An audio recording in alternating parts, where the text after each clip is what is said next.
Now, when we first started, and I just wanted to throw this together quickly, all I did actually was go and get it's a silvery bubble wrap that you can roll out in big pieces. And I simply glued a couple pieces together.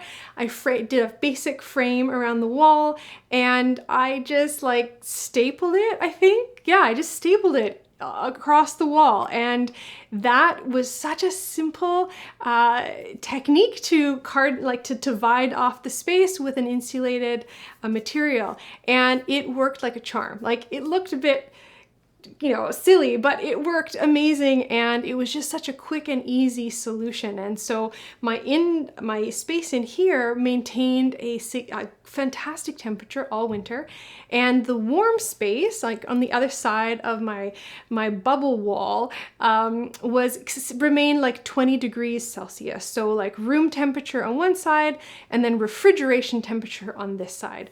So it was a really successful low cost solution. So when you're looking at space in your house to create a cold storage system for yourself, you're just trying to find a relatively small space that you can divide, or you can then insulate one wall or one end of it and be able to create a cold space that's not going to be leaking a lot of cold into your warm house, but you're using the natural, you know, insulated walls of your home to be able to maintain a space that's not going to freeze. So again, you're going to want to be in a house that has consistently warm temperatures, right? That your house isn't fluctuating in temperature and dropping down, you know, below freezing at any time. And then you simply want to be able to use that outdoor cold air, and then again, be able to modulate that as well. So I'm going to show you some techniques of how we have done that.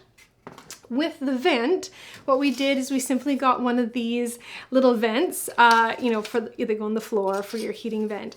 And I got one that has a little, you know, a little toggle that goes back and forth. I can open and close it.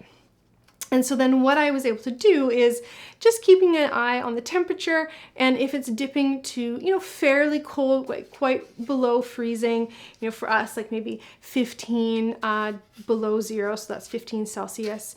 At that temperature, I'm gonna maybe pop in here and close the vent. Now, when it got to 25 below zero, so 25 Celsius, negative 25, that was very, very cold. And so what I then did is I pulled this out and I stuffed like some plastic in here and a towel, and I just insulated this space, as well as insulating the top vent, and then plugged this back in.